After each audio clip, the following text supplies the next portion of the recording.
first, like, we can't speak for every single millennial person that was born in our generation, but we can speak for ourselves, and a lot of the things that we're talking about and discussing, other people can relate to who are millennials and people that aren't even millennials. So I'll let Courtney start off. Well, first I want to start off with the assumption that Bernie supporters like myself are lazy, and people our age are lazy, and I think that's the furthest thing from the truth. Gia is one of the most hardworking people I know. Myself, I work 2 jobs, I go to school, and that's the common arrangement for a lot of people our age. We're very hardworking. We pay so much money to go to school, even though we're not guaranteed a job with our degree. And I honestly think that people our age are some of the most working people. The millennials work so hard, and just to get the negative stereotype that we're all lazy and we want handouts. And my thing is, no, I'm not lazy. I don't want handouts. I just want equality and I want justice. And I know that comes with hard work, and I'm willing to work hard for that. So I agree with Courtney. Like, many of us have multiple jobs. I have 3 jobs, and I'm a full-time grad student. She has 2 jobs, and she's a full-time undergrad student at this wonderful university that's behind us. But really, a lot of us work day in and day out. We don't get to just, as you think, be on social media, go on trips, sleep at our parents' house. That's not the common background story for most millennials or most people. There's nothing lazy about having multiple jobs, going to school, volunteering, being a part of student organizations, volunteering in the community. There's nothing lazy about that. So get that stereotype out of your head, because that is not true. Number 2, a lot of us do care about what's going on. A lot of us do care about what's going on in the political and social arena, because there's this idea that we're not in tune with politics. Have you not seen me? Have you not seen Courtney? We're very involved, and the reason why we're Bernie Sanders supporters is because, for me at least, he really represents a revolution and getting change. We need the change. We need to get money out of politics. Wall Street should not be the one creating the laws and backing, the politicians that are supposed to be representing us. Mm-hmm. Yeah, going off of what Gia said, even if Bernie does not secure that nominee position, I think he's done a wonderful job at inspiring people our age, and he's done an excellent job at making us realize how messed up our political system is, and how powerful the top 1% is, and how money influences policy. I knew before that government, there's always, I think, corruption in government, but I didn't realize the extent to which corruption is in our government here in the U.S. And I just hope that Bernie supporters, that just because, let's say, Hillary gets a nominee position, the revolution doesn't stop there. I think Bernie generally in his heart wanted to help the country, wanted to help everyone, and the revolution has to be ongoing, even if he doesn't win that position, the nominee position. So yeah, Bernie has just inspired so many people to really look at the government and look at politics, and for people to look at what's really going on. And I don't think people were doing that before, especially us millennials. So what you're seeing, a lot of the demonstrations and a lot of the aggravation from millennials is us being upset with the unjust. That's where a lot of it's coming from. And if you want, people can interpret that as being, us just wanting handouts and we don't work hard for our money and blah, blah, blah. Work for what you want. we do work for what we Yeah. We do work for That's what why we we're at college. That's why we're working 2 and 3 jobs. That's why we're protesting and rallying and getting involved in our community. So.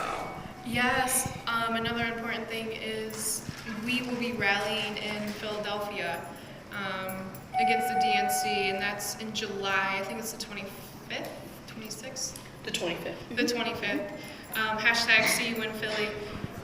We'll be in Philly. We'll be in Philly. And as far as like what Courtney just stated, like with the social and political issues, like this is why, like speaking as a person of color, speaking as a woman, speaking as a college student, like we are for social justice, equality, freedom, and equity, and rights for all people. A lot of people look at us as being too liberal. Oh, I guess caring about other humans is too liberal in today's society. You know, it shouldn't matter what bathroom a person uses. Okay, like seriously, you know, this discrimination stuff where, oh, we're not gonna allow people that are transgender to go to the bathroom. Because for some reason, what someone has in between their legs is all of our business. What? Yes. Like, that's ridiculous. I think it's so interesting. We have a high population of Christians in the United States, and the number of atheists and free thinkers are on the rise. However, because of that massive amount of Christian population, these Christian so-called values are trying to influence policy, abortion, same-sex marriage, transgender bathroom issues. We can see that these values, these religious values, this hair is bothering me. We can see that these religious values are really trying to influence policy making, but the thing is, and people don't realize that the United States is not a theocracy, and it will never be a theocracy, and if it ever is, I will leave this country in a heartbeat. It will never be one, though. If you want to live in a theocracy where religion dominates the entire country, there are many places in the world that you can go. But here you need to realize just because you believe something doesn't mean that the entire nation should believe it. The transgender bathroom issue, I think that is ridiculous. I think people who are transgender, they have gone through so much torture and torment mentally and physically. I was reading stats not too long ago about, I was like, okay, there's all these reports that transgender people will assault someone in the bathroom. So I'm like, okay, let me look up and see if there have been any cases of transgender people actually assaulting someone. And I found out that transgender people are more likely to be assaulted than to assault someone else. So I think that whole issue is ridiculous. I know of a lot of performers who are refusing to go to countries where, not countries, states, where they just passed the law where, you know, you have to use a bathroom that registers with your gender that's on your birth certificate. I know a lot of, like I said, artists have been refusing to go there, and I think that's great. Pull all your money out of North Carolina, Mississippi, yes, and any other closed-minded bigot. For calling them out, yeah. Yes. Speaking about those southern states, I want to talk about a little voter suppression. Yes. A lot of southern states have implemented voter ID laws, so that requires you to have an ID to vote. And like I said, in these southern states that are mostly Republican, you have to, you know, it costs money to go get your ID. You have to have, you know, gas in your car. If you take the bus, you gotta pay the bus driver, like things like that. It's very costful. And so people who are not wealthy, or they, you know, they don't have time, or they're too busy working, they won't have the opportunity to go get their voter ID, which suppresses their vote. And what's interesting about this is it's ridiculous, I'm sorry. This voter suppression, it affects people in poor communities. And in those poor communities in the South, it's mostly, the population is mostly African American. Now, African Americans typically, not everyone, not every African American votes Democrat, or not every white person votes Republican, obviously. But in the South, African Americans will typically vote Democrat. And so these Republican-controlled states, these voter ID laws are a good way to suppress the Democratic vote. And there's a lot of other issues with voter suppression? Like, Gia, what are some things that you've noticed? What I've noticed with voter suppression is that, one, we have this really corrupt two-party political system that's backed by the 1%. So, Yeah. what ends up happening is if you're like non-registered voter or you're an independent voter, or even if you're a libertarian, if you're not Republican or Democrat on paper, you lose the right to vote in a lot of these states. The East Coast, for example. There were over 3 million people who were not allowed to vote because they weren't registered as Democrats or Republicans. So once again, it's like we have to have this two-party political system where people are made to pledge allegiance to either Democrat or Republican, and if they don't have a right to vote. Yeah, I think there's so many issues with the two-party system, especially here in the U.S. I mean, the two parties have become so polarized, and what that means, it means so, like, let's say here's the Republican Party, here's the Democratic Party. They have strayed so far apart, and there's no party in the middle for people who may not agree with all the policies of either party. And that's me, and that's also Gia. In Germany, for example, I think they have 5 parties. And that allows people who don't identify with these two like old school parties to choose something that they can really identify with. And our two-party system is so old and outdated; it just doesn't leave any room for personal interpretation. So Exactly.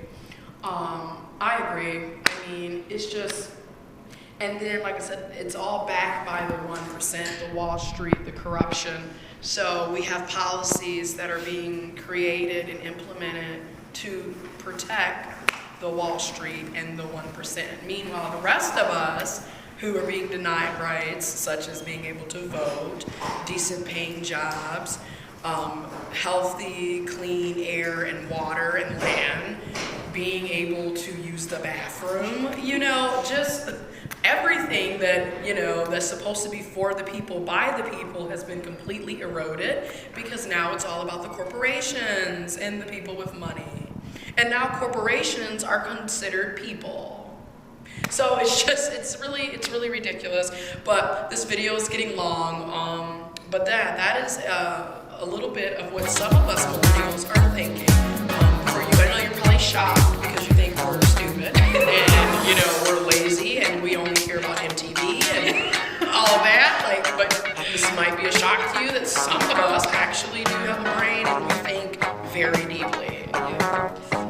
So I will wrap this up by saying I will see you in Philly. See you in Philly.